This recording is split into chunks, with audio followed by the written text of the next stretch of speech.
अस्सलाम वालेकुम व्यूअर्स, मैं मुज़म्मिल अवान एक बार फिर आपकी खिदमत में हाजिर हूँ इस खबर के साथ कि वज़ीर आज़म इमरान खान साहब जो इज्जत से नहीं जाना चाह रहे,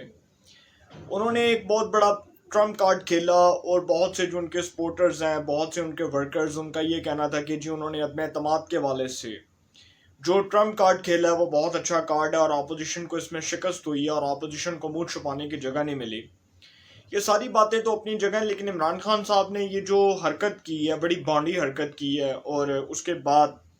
जिस तरह से स्पीकर कौमी असम्बली असद कैसर साहब बार बार अदम एतमाद के ऊपर वोटिंग को रोक रहे थे, बार बार इजलास मुलतवी कर देते थे, बार बार इसको ताखीरी हरबे के तौर पर इस्तेमाल करते थे, तो उसके बाद डिप्टी स्पीकर कौमी असम्बली ने जो ऐवान की पार्लिमान की रवायात को पामाल किया, उन्होंने जो पार्लिमान के तकद्दुस को पामाल किया, पार्लिमान की पार्लिमानी रवायात को उसकी धज्जियाँ बिखेरी, उन्होंने ये इकदाम इमरान खान साहब के कहने पर किया, अपनी मर्जी से किया। इसके ऊपर तो मैं बात नहीं करूँगा। डेफिनेटली इमरान खान साहब उनकी पार्टी के लीडर हैं और वो अपनी पार्टी के लीडर के फैसलों के पाबंद हैं। तो उन्होंने ये जो इकदाम उठाया कौमी असम्बली में, क्योंकि आज वोटिंग होना थी, लाजमी होना थी, और उस हवाले से जो उन्होंने हरकत की है, जिस किस्म का उन्होंने इकदाम उठाया है, मैं समझता हूँ कि ये बहुत ही कोई घटिया किस्म का तर्ज अमल है, बहुत ही शर्मनाक किस्म का तर्ज अमल है कि एक असम्बली का स्पीकर और डिप्टी स्पीकर, जिनको गैर जानिबदार होना चाहिए, जिनको बायसनेस ख़त्म करनी चाहिए, जिनको बायस्ड किस्म का जो अपना एक किरदार है उसको साइड पर करते हुए असम्बली के रूल्स को, असम्बली के कवानीन को समझना चाहिए, उसका पाबंद होना चाहिए, उन्होंने इमरान खान साहब की इमा के ऊपर जो अदम एतमाद की तहरीक पर वोटिंग जो होना थी, असम्बली के अंदर जो वोटिंग होना थी, उसको एक बैरूनी साजिश करार देते हुए, इसको एक बहुत बड़ी साजिश करार देते हुए इसको रिजेक्ट कर दिया, इसको मुस्तरद कर दिया, ये कहते हुए कि जी ये गैर कानूनी है, गैर आइनी है और ये इमरान खान साहब के खिलाफ साजिश है। ये सारा कुछ करने के बाद क्या वो ये समझते हैं कि वो बहुत आसानी के साथ जो है वो एक सेफ हैंड हासिल कर लेंगे, उनको एक महफूज हाथ जो है वो उसके ज़रिए एक महफूज रास्ते पर मुंतकिल कर दिया जाएगा और उसके बाद उनको कोई मसला नहीं होगा? बिल्कुल ऐसा नहीं होगा। इसके ऊपर पाकिस्तान का आइन, पाकिस्तान का कानून बहुत वाज़ेह है कि अगर एक शख्स असम्बली का इजलास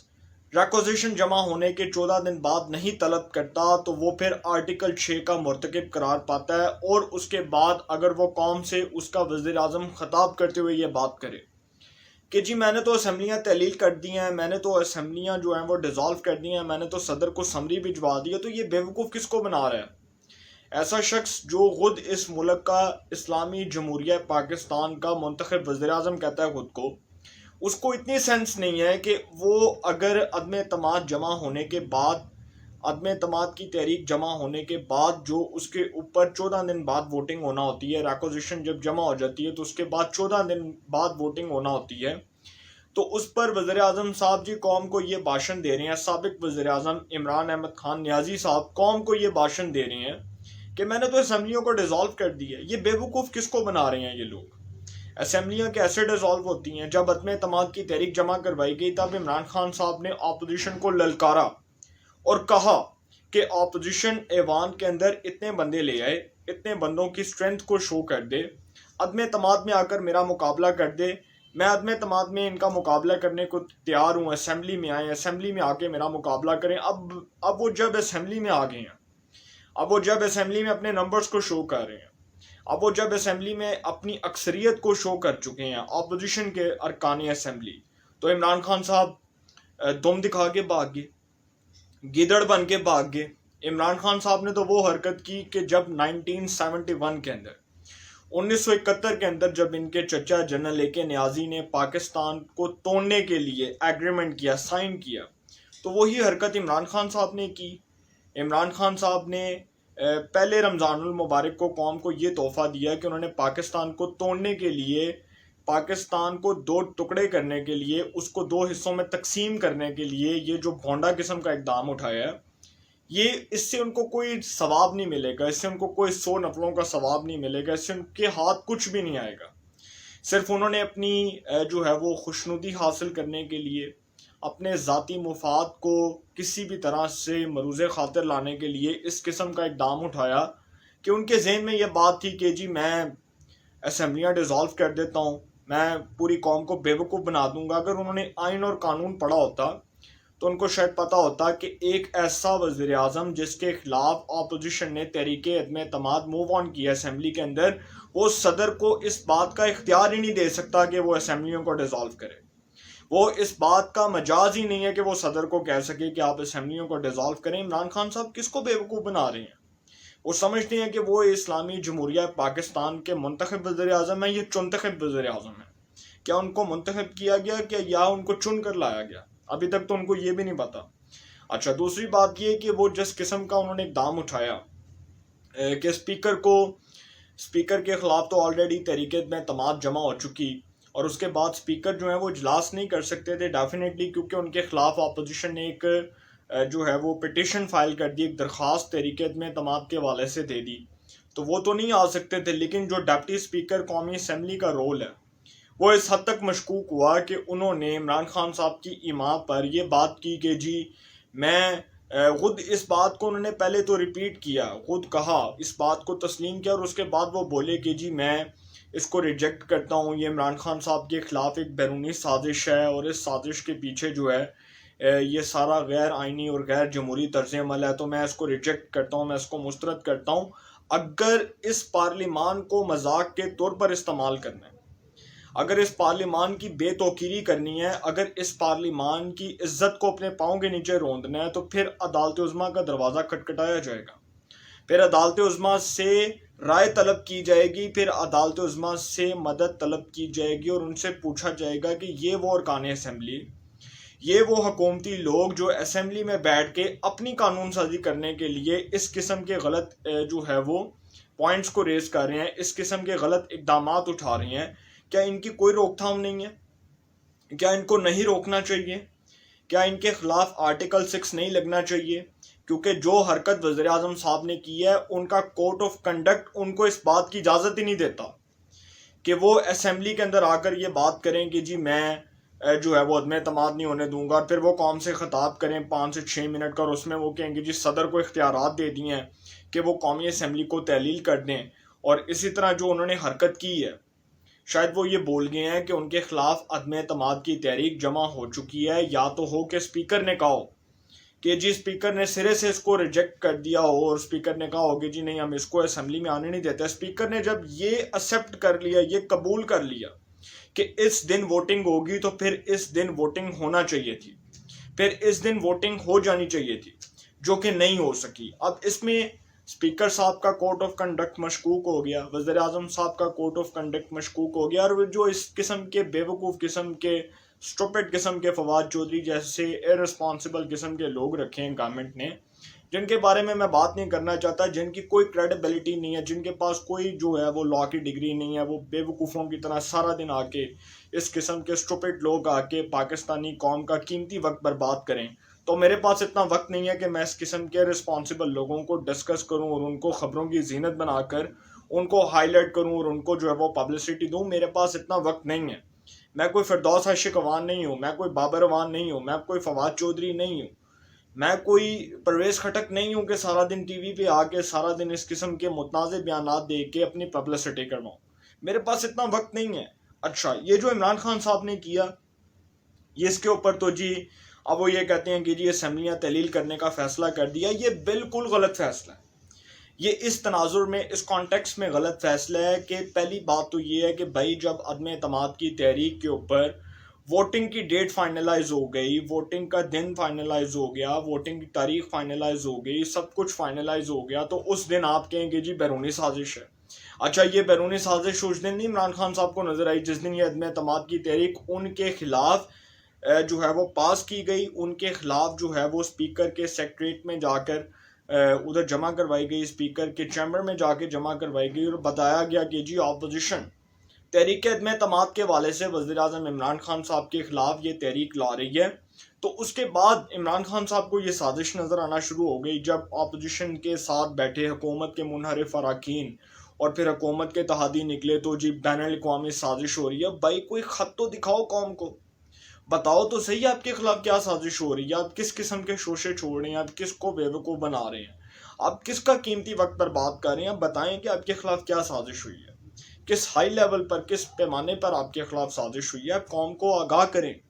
आप वो ख़त ले रहा कर दिखाएं कौम के सामने कि भाई ये है वो ख़त जिसके अंदर मेरे खिलाफ बाकायदा तौर पर ये चीज़ें लिखी हुई हैं कि रूस और अमेरिका मुझे इक़्तिदार से बाहर निकालना चाहता है। अगर आप वो ख़त ले आते हैं कौम के सामने तो वेल एंड गुड, आपको लाना चाहिए। आप क्यों नहीं लाए वो ख़त? दूसरी बात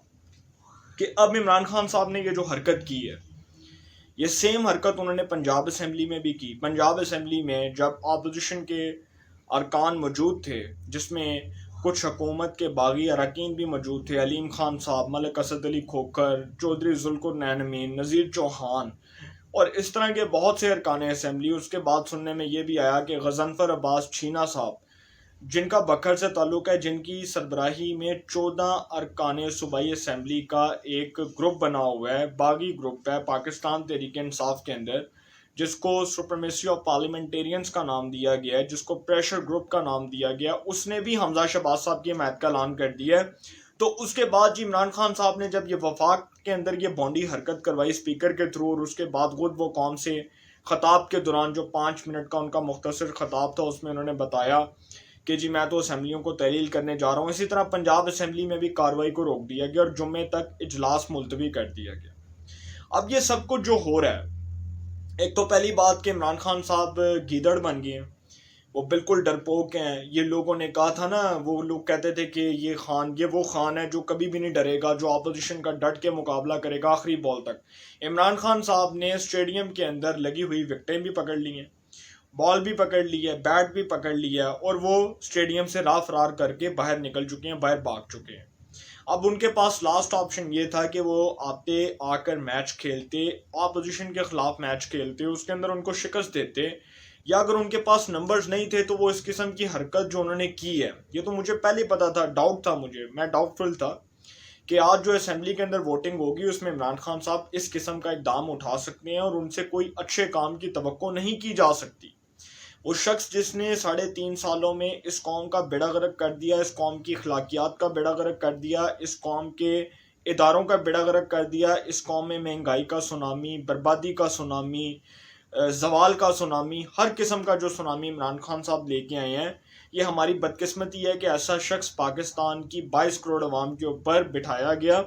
और उस शख्स को पाकिस्तान का वज़ीर आज़म नॉमिनेट किया गया। लेकिन उस शख्स को अलिफ बे नहीं पता थी, ना उसको इकॉनमी के अलिफ बे का पता था, ना उसको मैशत के अलिफ बे का पता था, ना उसको पाकिस्तान के पार्लिमानी निज़ाम हुकूमत के अलिफ बे का पता था, ना उसको किसी कानून साजी के अलिफ बे का पता था। और वो शख्स हम पर मुसल्लत कर दिया गया एक अजाब के तौर पर, एक फितने के तौर पर। और मेरे मुंह से क्या वो बात सुनेंगे। खैर, वो जिस किस्म की उन्होंने हरकतें की हैं, जिस किस्म का उनका कोड ऑफ कंडक्ट है, जिस किस्म का उनका किरदार मशकूक हो चुका है, ऐसे तो यही लग रहा है ना कि वो अपने इक़्तिदार के आखिरी अयाम में भी डिप्रेशन का शिकार हैं, दिमागी तौर पर पागल हो चुके हैं, हवास बाख्ता हो चुके हैं, उनको नहीं पता कि वो किस किस्म के इकदाम कर रहे हैं। और फिर वो पहली हुकूमत देखी है, पहला रिस्पॉन्सिबल प्राइम मिनिस्टर देखा है जो अपनी हुकूमत तहलील होने के बाद ये ऐलान करता है कि जी हमने तो अपोजिशन को शिकस्त दे दी, मैंने तो ट्रम्प कार्ड इस्तेमाल कर लिया। इसमें इमरान खान साहब की इंसल्ट है, और वो इंसल्ट इस पैमाने पर है कि उनको ये बात मालूम नहीं है कि जिस किस्म का इकदाम उन्होंने उठाया है, इसके सुप्रीम कोर्ट ऑफ पाकिस्तान में, अदालत उज़्मा में बड़े संगीन नताइज उनको भुगतना होंगे। आर्टिकल 6 की सूरत में, सज़ा की सूरत में, अदालत से इंसल्ट की सूरत में। उसके बाद फैसला जो असेंबली के अंदर किया गया स्पीकर की जानिब से, वो मुस्तरद होने की सूरत में इनको अदालत में हर किस्म का जो है वो जवाब मिलेगा। ऑनरेबल कोर्ट इनको हर किस्म के जवाब से मुतमिन करेगी, इनको तसल्ली करवाएगी। और ये जो हुआ पंजाब असेंबली के अंदर, इस हवाले से गवर्नर पंजाब चौधरी सरवर साहब का जो बड़ा इंपॉर्टेंट स्टेटमेंट आया था, साबका गवर्नर पंजाब, मैं खैर जब सुबह उठा तो मैंने देखा कि उनको बरतरफ कर दिया गया, उनको उनके ओहदे से हटा दिया गया। और उनको उनके ओहदे से हटाने के बाद इमरान खान साहब ने उमर सरफराज चीमा साहब को गवर्नर पंजाब नॉमिनेट कर दिया, उनको गवर्नर पंजाब मुकर्रर कर दिया। उन्होंने अपने ओहदे का हलफ उठा लिया। और 1 दिन की गवर्नरी, 2 दिन की, खैर वो जितने दिन की भी है वो तो पता चल रहा है कि वो कितने दिन गवर्नर होंगे। लेकिन जो इकदामात इमरान खान साहब ने किए हैं, जिस तरह गवर्नर पंजाब चौधरी सरवर साहब को उन्होंने बरतरफ कर दिया, और उसके बाद साबिक गवर्नर पंजाब चौधरी सरवर साहब टीवी पर आए और उन्होंने बताया कि पंजाब में किस तरह नौकरियां बेची जा रही थी, किस तरह सरेआम रिश्वत ली जा रही थी, किस तरह से बेड़ा गर्क किया जा रहा था इदारों का। और फिर उन्होंने जो बड़ी इंपॉर्टेंट बात की, उन्होंने कहा कि मेरा प्रेस कॉन्फ्रेंस करने का मकसद ये है कि इमरान खान साहब ने मुझे टेलीफोन किया और उन्होंने कहा कि परवेज़ इलाही हार रहा है और किसी भी तरह असेंबली के इजलास को कॉल ना किया जाए, तुम इस हवाले से किसी भी तरह जो है इस मामले को रोको। और उन्होंने कहा कि जब मैंने इमरान खान साहब के इस गैर आइनी इक़दाम को सपोर्ट करने से इनकार किया तो उन्होंने मुझे बरतरफ कर दिया।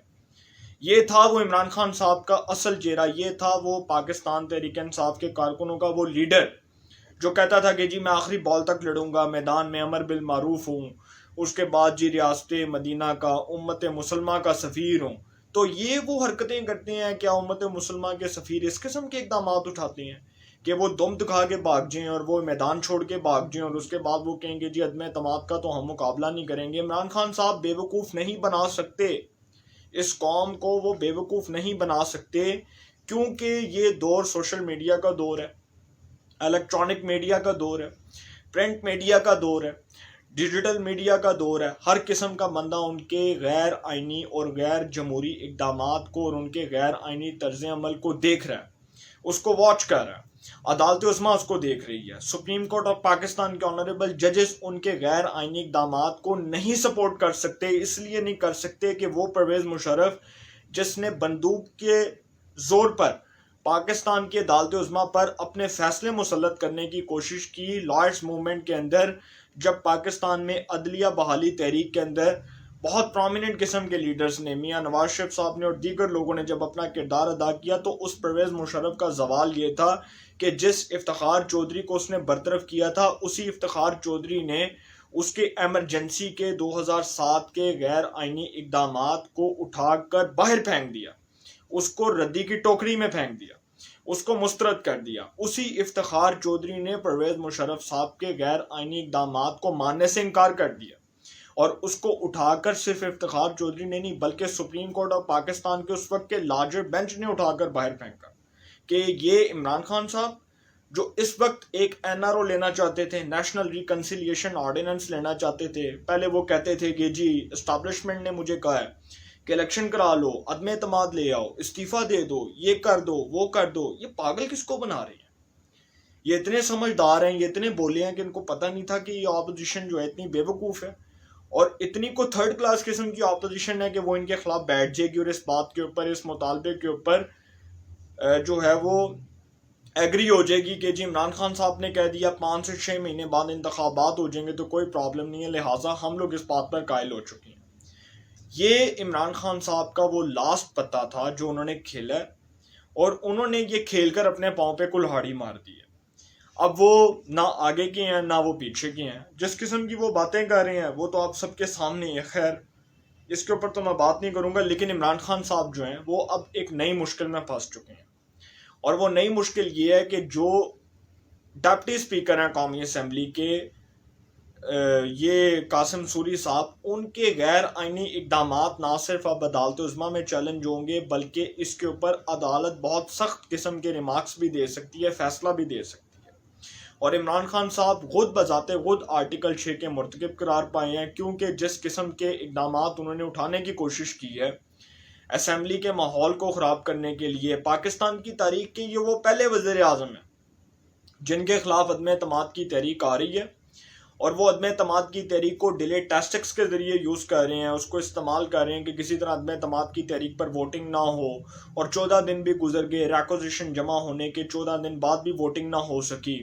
और 14 दिन से भी ज़्यादा हो चुके हैं। तो ये आइन से इनहराफ किया गया इमरान खान साहब की जानिब से, उनकी जमात की जानिब से। और मैं तो हैरान हूँ कि आज असम्बली के अंदर उमर अयूब साहब बैठे हुए थे, गौहर अयूब साहब के साहिबजादे और जनरल अयूब साहब के पोते। अब मैं बहुत हैरान हुआ कि ये वो शख्स पाकिस्तान तहरीक इंसाफ का गले में दुपट्टा पहन के बैठा हुआ है जिसका ख़ानदान जो है इस पाकिस्तान में आमरीत को परवान चढ़ा चुका है। वो शख्स असम्बली में बैठ के कह रहा है कि जी इमरान खान साहब ने बहुत अच्छा काम किया, जब उसी शख्स के, जब इसी उमर अयूब साहब की खैर हिस्ट्री तो बहुत अच्छी है क्योंकि उन्होंने कोई सियासी जमात नहीं छोड़ी। तो यही उमर अयूब के जब दादा जान जनरल अयूब खान साहब जिन्होंने इस मुल्क में मार्शल लॉ लगाया, जब उन्होंने इस मुल्क में फातिमा जिन्ना मोहतरमा फातिमा जिन्ना मादर मिल्लत कायद आज़म रहमतुल्लाह अलैह बानिया पाकिस्तान कायद आज़म रहमतुल्लाह अलैह की हमशीरा मादर मिल्लत फातिमा जिन्ना साहिबा को गद्दार करार दिया, उनको सड़कों पर घसीटने का हुक्म दिया, उनकी इलेक्शन कैंपेन को जो है वो ख़राब करने की कोशिश की, उसको सबोतासर करने की कोशिश की। तो आज वो शख्स असम्बली में बैठ के ये बात करे कि इमरान खान साहब ने बहुत अच्छा काम किया और इमरान खान साहब ने बहुत आईनी इक़दाम उठाए हैं, ये सर शर्म से झुक जाता है काम पाकिस्तानी का, कि जो देखता है कि इमरान खान साहब ने ये गैर आइनी और गैर जमहूरी इक़दाम उठाए हैं, वो उसका सर शर्म से झुक जाता है कि इमरान खान साहब जैसा थर्ड क्लास किस्म का शख्स हमारे मुल्क को रिप्रेजेंट कर रहा था, वो हमारे मुल्क का प्राइम मिनिस्टर था, वो हमारे मुल्क में वज़ारत उज़्मा के मनसब पर फाइज था। क्या इस किस्म के शख्स को इस किस्म के ओहदे पर तैनात होना चाहिए, जो मुल्क के लिए सिक्योरिटी रिस्क है, जो पाकिस्तान के रियासती इदारों के लिए सिक्योरिटी रिस्क है, जो पाकिस्तान की अदालत उज़्मा के लिए सिक्योरिटी रिस्क है? क्या इस किस्म के शख्स को पाकिस्तान के जो है वो 22 करोड़ अवाम के ऊपर मुसल्लत करना चाहिए? ये सोचने की बात है। दूसरी तरफ ये जो सब कुछ हुआ, इसके ऊपर तो मैं बाद में बात करूंगा, लेकिन जो सुप्रीम कोर्ट ऑफ पाकिस्तान ने नोटिस लिया है, इसके ऊपर मैं बड़ी जो है ना वो डिटेल से बात करना चाह रहा हूँ, लेकिन मैं आपके साथ जो है वो कुछ बुनियादी पॉइंट्स को डिस्कस करूंगा कि सुप्रीम कोर्ट ऑफ पाकिस्तान इसको मुस्तरद कर सकती है इस बुनियाद के ऊपर कि फहमीदा मिर्ज़ा साहिबा ने जब यूसुफ रज़ा गिलानी साहब, साबिक वज़ीर आज़म सैयद यूसुफ रज़ा गिलानी साहब की नाअहली के केस के अंदर जब उन्होंने इस किस्म के इक़दाम उठाने की कोशिश की, तो उस वक्त की अदालत उज़्मा ने फहमीदा मिर्ज़ा साहिबा के जो जजमेंट था, जो उनका फ़ैसला था, उसको रद्दी की टोकरी में फेंक दिया और उसके बाद यूसुफ रज़ा गिलानी साहब को अदालती फ़ैसले के ज़रिए नाअहल होना पड़ा। जब डॉक्टर फहमीदा मिर्ज़ा साहिबा ने यूसुफ रज़ा गिलानी के केस में इस किस्म की जो है वो रोलिंग्स की, इस किस्म की ऑब्जर्वेशंस दी, इस किस्म के रिमार्क्स दिए और उस रोलिंग को पकड़कर सुप्रीम कोर्ट ऑफ पाकिस्तान ने रद्दी की टोकरी में फेंक दिया। इसी तरह नवाज शरीफ साहब की जब माजी में हुकूमत को बरतरफ किया गया, तो उस वक्त जो है इसी तरह सुप्रीम कोर्ट ऑफ पाकिस्तान ने उसको बहाल किया। सुप्रीम कोर्ट ऑफ पाकिस्तान का जजमेंट मौजूद है, उसको पढ़ें, उसको देखें। और बहुत से बेवकूफ़ लोग जो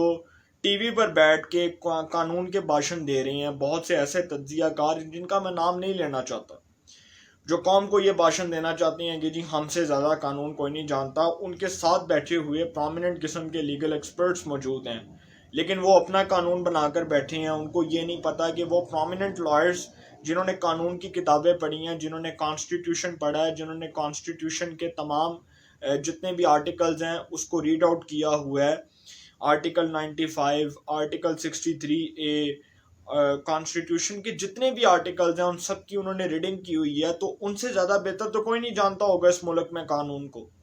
अब एक तज्जियाकार बैठ के टीवी पे ये बात कर दें, कामरान खान साहब जैसे तज्जियाकार और बड़े प्रोमिनेंट किस्म के, बड़े क्रेडिबल किस्म के जर्नलिस्ट, और वो ये बात करें कि इमरान खान साहब ने ट्रम्प कार्ड खेल दिया, तो क्या कौम बेवकूफ़ है सर? कौम आपसे पूछती है कि एक वज़ीर आज़म जिसके खिलाफ तहरीके अदम एतमाद जमा है, वो इस बात का पाबंद ही नहीं है कि वो सदर को इख्तियार दे के वो असम्बली को तहलील करे, असम्बली को डिज़ोल्व करे। अच्छा, सुप्रीम कोर्ट ऑफ पाकिस्तान इसमें क्या सवालात उठा सकती है? सबसे पहला सवाल तो ये उठा सकती है कि एक गैर आइनी इक़दाम किया गया। सबसे पहला सवाल ये हो सकता है कि जी आपने रिक्वेजिशन जमा करवाई ऑपोजिशन ने, उसके 14 दिन बाद इजलास बुलाने का पाबंद होता है स्पीकर। स्पीकर के खिलाफ तो अदम एतमाद एक बात की बात होगी। सबसे पहले तो सुप्रीम कोर्ट ये सवाल करेगी, असद कैसर साहब से पूछेगी कि भाई आपने इजलास क्यों तलब नहीं किया। दूसरा सवाल ये होगा कि चलें, अगर स्पीकर असद कैसर साहब के खिलाफ अदम एतमाद जमा हुई, उसको साइड पर करें, लेकिन उस वक्त डिप्टी स्पीकर कौमी असम्बली कासिम सूरी साहब की ये बुनियादी जिम्मेदारी थी, उनका ये आइनी फ़र्ज था कि वोटिंग करवाते, आखिरी दिन वोटिंग करवाते, लेकिन उन्होंने वोटिंग नहीं करवाई। ये आइन से इनहराफ करने वाली बात है। सुप्रीम कोर्ट ऑफ पाकिस्तान हुकूमत को डायरेक्टली ये बात कर सकती है कॉन्स्टिट्यूशन के मुताबिक, हमारे आइन के मुताबिक, कि भाई जिस दिन वोटिंग होना थी उस दिन आपने वोटिंग क्यों नहीं करवाई, लिहाजा आप आर्टिकल 6 के मुर्तकिब करार पाए हैं। दूसरी बात कि वज़ीर आज़म साहब के ऊपर ये किस हद तक जो है वो एप्लीकेबल हो सकता है सुप्रीम कोर्ट ऑफ पाकिस्तान का फैसला या उनके remarks. Supreme court of Pakistan उनके सामने ये पॉइंट डिस्कस कर सकती है, वज़ीर आज़म साहब के सामने, साबिक वज़ीर आज़म इमरान खान साहब के सामने, कि आपने ये बात की कि जी सदर जो हैं वो असम्बली तहलील करने जा रहे हैं, लेकिन अदम तमाद जब जमा हुई तब आपको असम्बलियाँ तहलील करना याद आई। ये तो बिल्कुल गलत आप मंतक लेकर हमारे सामने आ गए हैं कि जी सदर जो है वो असम्बली तहलील कर दे, जबकि सदर तो असम्बली तब तहलील करता है जब तहरीके अदम एतमाद मूव ऑन ही ना हुई हो असम्बली के अंदर, जब वो पास ही ना हुई हो असम्बली के अंदर, जब उसके ऊपर कोई जो है वो कोई कार्रवाई ना हुई हो। तो उससे पहले आप ये बात करें कि जी आप अदम एतमाद की तहरीक जो है वो जमा होने के बाद आप पूरी कौम को ये भाषण दें कि जी इसके ऊपर जो है असम्बली को डिज़ोल्व किया जा रहा है। मैंने स्पीकर जो हैं वो मैंने सदर मुमलिकत जो है उनको ये एडवाइस दे दी। फिर सुप्रीम कोर्ट ऑफ पाकिस्तान ये सवाल उठा सकती है कि आपके खिलाफ ऑलरेडी तहरीक अदम एतमाद जो है वो उसके ऊपर कार्रवाई हो रही है, आपके खिलाफ वोटिंग होना थी, तो आप कैसे सदर को ये इख्तियार दे सकते हैं कि वो असम्बली को डिज़ोल्व कर दें। यह बहुत अच्छा point supreme court of Pakistan उठा सकती है और उठाएगी। सुप्रीम कोर्ट ऑफ पाकिस्तान नहीं बल्कि हर वो कानून का तालिब इल्म, हर वो कानून का जो है वो माहिर, वो यही बात कर रहा है कि जब एक वज़ीर आज़म साहब वज़ीर आज़म के खिलाफ असम्बली के अंदर अदम एतमाद की तहरीक मूव ऑन हो गई, उसके ऊपर कार्रवाई हुई, उसकी डेट अनाउंस हो गई, उसका डे अनाउंस हो गया, उस पर वोटिंग की तारीख का दिन जो है वो अनाउंस हो गया, तो उसके बाद वज़ीर आज़म ये बात कैसे कर सकता है कि जी मैं सदर को ये इख्तियार दे रहा हूँ कि वो असम्बलियों को डिज़ोल्व कर दें। असम्बलियों को डिज़ोल्व इस सूरत में किया जा सकता है कि अदम एतमाद की तहरीक ही ना आती, उसकी नौबत ही ना आती, या इमरान खान साहब डेफिनेटली इस्तीफ़ा दे देते, लेकिन वो इतने गैरतमंद होते तो वो इस्तीफ़ा क्या देते, वो तो डुबकियाँ लगा कर छलांग लगा के मर जाते। जो उनके साथ हुआ, जिस किस्म की वो मिठाइयाँ खा रहे थे, मैं तो हैरान हूँ कि ये वो कौन सी कौम है, ये कौन से वो लोग हैं जो मिठाइयाँ खा रहे हैं, अपनी हुकूमत ख़त्म होने के शादियाने बजा रहे हैं और कह रहे हैं कि जी हमें तो कोई मसला ही नहीं था। अच्छा, सुप्रीम कोर्ट ऑफ पाकिस्तान ने इसके ऊपर जो समाअत की, उस पर जस्टिस उमर अता बंदयाल साहब ने कुछ रिमार्क्स दिए और उन्होंने कहा कि अमन अमान की सूरत हाल को पंजाब में भी बरकरार रखा जाए, इस्लामाबाद में भी बरकरार रखा जाए। फिर उन्होंने कहा कि जी इदारे जो हैं वो किसी किस्म के गैर आइनी इक़दामात से गुरेज करें, उससे परहेज़ करें, और सदर और वज़ीर आज़म जो वो काम कर रहे हैं वो अदालती अहकामात की रोशनी में अदालत के फ़ैसलों के पाबंद हों। उसके बाद अदालत के ऑब्जर्वेशन के बाद जो अदालत कहेगी वो उन फैसलों के पाबंद होने के बाद वो कोई फ़ैसला कर सकते हैं, उससे पहले वो कोई गैर आइनी और गैर कानूनी इक़दाम नहीं उठा सकते। अब सुप्रीम कोर्ट ऑफ पाकिस्तान में इसकी हेयरिंग बहुत इंपॉर्टेंट होगी। हेयरिंग हुई कुछ सुप्रीम कोर्ट ऑफ पाकिस्तान में जब इसका सो मोटो एक्शन लिया गया, ये जो सिचुएशन सारी बनी, उसके बाद टीवी की लाइव स्क्रीन के ऊपर यह खबर चली कि सुप्रीम कोर्ट ऑफ पाकिस्तान ने नोटिस ले लिया है। जस्टिस उमर अता बंदयाल, जस्टिस मकबूल बाकर और जस्टिस एजाजुल हसन साहब जो हैं वो 3 रुकनी बेंच बन गया। लेकिन अब ये बात सुनने को मिल रही है कि 5 मेंबर बेंच जो है वो कॉन्स्टिट्यूट कर दिया गया। सुप्रीम कोर्ट ऑफ पाकिस्तान की जानिब से ये जो है वो एक बयान आया और हमें पता चला है कि सुप्रीम कोर्ट ऑफ पाकिस्तान का 5 रुकनी लार्जर बेंच इसकी समाअत करेगा और आर्टिकल 63A से मुतल्लिक चीफ जस्टिस ऑफ पाकिस्तान ने वाज़ेह तौर पर कह दिया कि आर्टिकल 63A से मुतल्लिक जो है अब जो समाअत होगी उसको मौखर किया जा रहा है। लिहाजा जो स्पीकर की रोलिंग चैलेंज की गई है पाकिस्तान पीपल्स पार्टी की जानिब से और मुस्लिम लीग नून की जानिब से, और ये चैलेंज किया गया कि अदम एतमाद के ऊपर वोटिंग नहीं हुई, इसके ऊपर अदालत अब क्या सख्त ऑब्जर्वेशंस देती है, क्या सख्त फैसला देती है, इसका पूरी कौम को इंतज़ार है, शिद्दत के साथ इंतज़ार है। पूरी कौम मुंतज़िर है कि अदालत से इंसाफ मिलेगा और ये वो लोग जो असम्बली के डेकोरम को ख़राब करते हैं, असम्बली के इजलास में आकर इस किस्म का तूफ़ान बदतमीज़ी बर्पा करते हैं, असम्बली के इजलास में आकर गीदड़ों की तरह दुम दिखा के भाग जाते हैं, अब उनको छुपने की जगह नहीं मिलेगी, क्योंकि अब मामला अदालत के पास है, अदालत की कोर्ट में है। अदालत की जो है वो अदालत की ऑब्जर्वेशंस, अदालत के फ़ैसले सब मानने के पाबंद हैं। कोई भी शख्स है, कोई भी कानून से बड़ा नहीं है, कोई भी कानून से बालातर नहीं है। अदालत का फ़ैसला सबसे ज़्यादा सुप्रीम है और ऑनरेबल जजेस का सबसे ज़्यादा दिल में एहतराम है। लेकिन अब ये जो बात की जा रही है ना हुकूमत की जानिब से, इलेक्शन करवा लिया जाएंगे, मसला कोई नहीं, इलेक्शन हो जाएगा और इमरान खान साहब जो है वो जीतेंगे। सर, आपको छुपने की जगह नहीं मिलेगी, इलेक्शन नहीं होगा, ये बकिया टेन्योर के अंदर अदम एतमाद के ऊपर वोटिंग भी होगी, नए कायदे-ए-वान का इंतखाब भी होगा, गवर्नर्स का इंतखाब भी होगा, नई असम्बलियों में लोग भी आएंगे, नए लोग जो हैं उनको हुकूमत में बैठने का मौका भी मिलेगा। अब इमरान खान साहब दुम दबा के नहीं भाग सकते। वो नए इंतखाबात की जो तैयारियों में मसरूफ़ हैं, वो नहीं जानते कि उन्होंने किस किस्म के गैर आइनी इक़दाम किए हैं, जिसकी अदालत से उनको तवक्को नहीं होगी और अदालत से सख्त फैसला आएगा, मुतवक्की है। अदालत जो भी फैसला देगी उस पर हम भी जो है वो सर नडर करके उसको कबूल करेंगे, हमारे मुखालफिन भी करेंगे। लेकिन मैं बतौर एक सहाफ़ी के आज मान गया हूँ कि इमरान खान साहब जो हैं वो अशरफ गनी प्रोडक्ट 2 हैं। इमरान खान साहब बहुत अच्छे होते तो वो मुल्क से बाहर भाग जाते, क्योंकि जिस किस्म के इकदाम अब उन्होंने उठा दिए हैं, वो एक तो पहली बात आइन शिकन है, उन्होंने आइन को रौंदा है। दूसरी बात यह है कि वो कानून शिकन भी हैं, कानून को भी रौंदा उन्होंने। तीसरी बात यह है कि वो डरपोक हैं, बुज़दिल हैं, लीडर नहीं है, वो डरपोक हैं, बुज़दिल हैं। उसके बाद हवास बाख्ता हो चुकी हैं, डिप्रेशन का शिकार है, दिमागी तौर पर एक मरीज़ हैं। और जिस किस्म की उन्होंने लैंग्वेज इस्तेमाल की है, इस किस्म की लैंग्वेज पर उनको अदालत से जवाब मिलेगा और बड़ा तसल्ली बख्श जवाब मिलेगा। और असद कैसर साहब के खिलाफ तो अदम एतमाद मूव ऑन हो गई है, लेकिन डिप्टी स्पीकर कासिम सूरी साहब जो हैं वो इमरान खान साहब की बातों में आकर, उनकी बातों में आके अपने इक़्तिदार से भी हाथ धो बैठेंगे, अपने ओहदे से भी हाथ धो बैठेंगे और अपने पॉलिटिकल कैरियर से भी हाथ धो बैठेंगे। इंशाल्लाह इस हवाले से जो अपडेट्स होंगी आपको इन्फॉर्मेशन मिलेगी। इंशाल्लाह फिर मुलाकात होगी। अपना बहुत ख्याल रखिएगा। अल्लाह निगहबान।